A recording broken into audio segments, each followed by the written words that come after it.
Welcome to ఐన్ updates. నా పేరు జై. ఆంధ్రుల రాజధాని అమరావతిపై గెజిట్ నోటు ఇవ్వడం జరిగింది. ఇది నిజం చెప్పాలంటే 2014 మన స్టేటు బైఫర్కేషన్ జరిగిన దగ్గర నుంచి ఇప్పటివరకు కూడా అసలు ఆంధ్రుల రాజధాని ఏది అనే విధంగా అయిపోయింది. ఎందుకంటే 2014లో చంద్రబాబు గారు గవర్నమెంట్ ఫామ్ చేసిన తర్వాత రైతుల దగ్గర నుంచి మనకి ల్యాండ్ పూలింగ్ విధానంగా మనకి 33,000 ఎకరాలు సేకరించడం జరిగింది. దాని తర్వాత రాజధానిలో కొంచెం ప్లానింగ్ అని సింగపూర్ ప్లానింగ్ తీసుకోవడం, ఒక వరల్డ్ క్లాస్ సిటీని నిర్మిద్దాం అని చెప్పి ఆయన పూనుకోవడం జరిగింది. అది అక్కడి నుంచి కొంత ప్లానింగు, అప్రూవల్స్ ఇవన్నీ టేక్ సమ్ టైమ్ తీసుకోవడం వలన 19ది కొంత కన్‌స్ట్రక్షన్ గ్రౌండ్ లెవెల్‌కి స్టార్ట్ అవ్వడం జరిగింది. ఈ టైంలో మళ్ళీ గవర్నమెంట్ చేంజ్ అవ్వడం, వైఎస్ జగన్మోహన్ రెడ్డి గారు అధికారంలోకి రావడం, ఆ తర్వాత ఆయన 3 రాజధానులు అనడం, వైజాగ్, అలాగే విజయవాడ, అలాగే కర్నూలు ఇలాగ 3 రాజధానులు అనడం. ఆ 3 రాజధానుల్లో ఏది కూడా ప్రాపర్‌గా ఉండకపోవడం. తర్వాత 2024లో జరిగినటువంటి ఎలక్షన్స్‌లో మళ్ళీ కూటమి పార్టీ అధికారంలోకి రావడం. ఆ తర్వాత మళ్ళీ అమరావతి కన్‌స్ట్రక్షను మళ్ళీ మొదటగా రావటం. మళ్ళీ రీటెండర్స్, మళ్ళీ రీకన్‌స్ట్రక్షన్ స్టార్ట్ అవ్వటం. ఎట్టకేలకు రైతులు వాళ్ళిచ్చినటువంటి 33,000 ఎకరాలు అసల నిజంగా మనం ఒక అరెకరం పొలం ఏదన్నా ఇదైతేనే మనం చాలా ఇదైపోతాం. అలాంటిది 33,000 ఎకరాలు ఇచ్చినటువంటి రైతులు వాళ్ళ బాధలు నిజంగా వర్ణనాతీతం. అలాంటి సందర్భంలో రాజధాని ఖచ్చితంగా గెజిట్ నోటిఫికేషన్ కావాలని చెప్పి చాలామంది రైతులు కోరటం జరిగింది.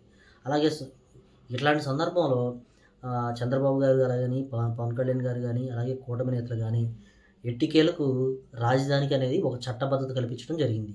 ఇప్పుడు దీన్నేంటంటే పార్లమెంటు అసెంబ్లీలో ప్రవేశపెట్టడం, దాన్ని తీసుకెళ్ళి ప్రవేశపెట్టడం, దాన్ని రాజ్యసభలో ప్రవేశపెట్టడం, ఆ తర్వాత రాష్ట్రపతి చేతుల మీదుగా సైన్ జరగడం జరిగింది.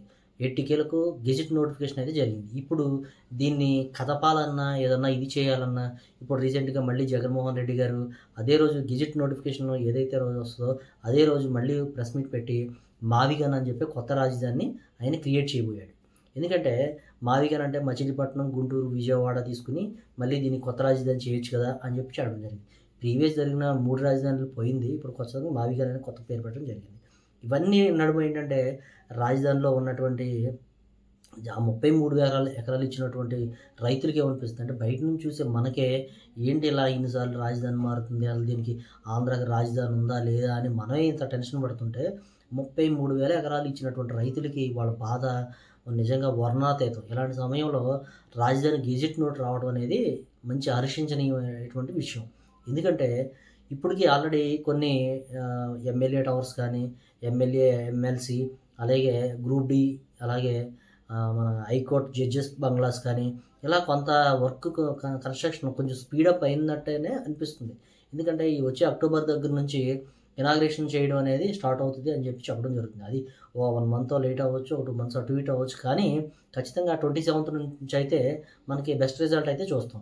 ఇప్పుడు కూడా హెచ్ఓడి టవర్స్ కానీ అలాగే పెయింటింగ్స్ కంప్లీట్ అయినాయి. ఇందులో మెయిన్ ఏంటంటే హైకోర్ట్, అసెంబ్లీ, అలాగే మన ఐకానిక్ టవర్స్ వీటి మీద ఇప్పటివరకు మనకేంటంటే అసలు ప్రోగ్రెస్ ఏంటి? అసలు ఇంకా గ్రౌండ్‌లోనే ఉంది. ఇంకెప్పుడు స్టార్ట్ అవుద్ది అనిపించింది. కానీ లాస్ట్ 1 మంత్ నుంచి చూసుకుంటే డే బై డేకి చాలా ఇంప్రూవ్‌మెంట్ చాలా కనిపిస్తుంది. ఎందుకంటే హెచ్ఓడి టవర్స్ కానీ, అలాగే ఐకానిక్ ఒక షేప్ అనేది గ్రౌండ్ లెవెల్ నుంచి కొంచెం పైకి రావడం కనిపిస్తుంది. ఇప్పుడు కూడా మనకి బేస్‌మెంట్ లెవెల్ అనేది చాలా చాలా ప్రాసెస్ టైం పడుతుంది. తర్వాత కన్‌స్ట్రక్షన్ అనేది చాలా మనకి కనిపిస్తా ఉంటుంది కాబట్టి చూసే జనాలకు కూడా ఓకే. ఇక్కడ వర్క్ జరుగుతుంది. ఇక్కడ ఎఫర్ట్ పెట్టారు. ఇక్కడ ఇది పెట్టారంట.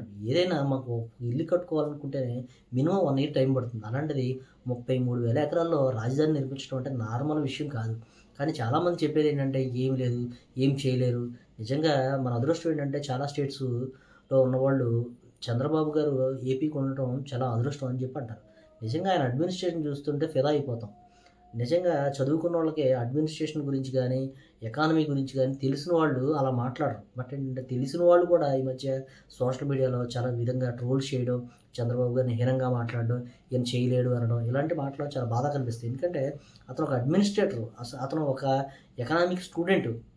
అతనికి తెలిసినంత ఇదిగా ఎవరికీ తెలీదు. మనం ఏంటంటే అతన్ని ట్రస్ట్ చేసి మనం ఆయనకి సపోర్ట్ చేస్తే ఏంటంటే రేపటికి అనేది ఆ ఫ్రూట్స్ అనేది మనం ఈరోజు మొక్క ఏయంగానే ఫ్రూట్స్ అనేది రాదు. అట్‌లీస్ట్ ఆ ఫ్రూట్స్ మనం తినాలంటే ఒక 10 ఇయర్స్, 15 ఇయర్స్ పడుద్ది. అలాగే రాజధాని కూడా అది నిరంతర ప్రక్రియ.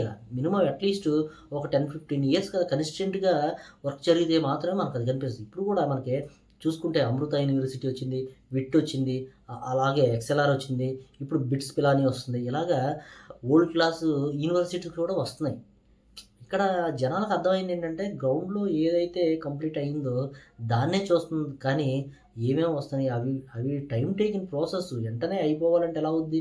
రీసెంట్‌గా గూగుల్ మనకి డేటా సెంటర్ హబ్ వచ్చింది. అలాగే ఆర్ఎస్ఎల్ మెట్టర్ అని నిప్పాన్ స్టీల్ కలిపి మనకి నక్కపల్లిలో ప్లాంట్ స్టార్ట్ చేస్తున్నారు. Data centre. అలాగే ఇలా సో మెనీ కంపెనీస్ మనకు వస్తున్నాయి. ఇలాంటప్పుడు మనం సపోర్ట్ చేయాలి గవర్నమెంట్‌కి. Thanks for supporting.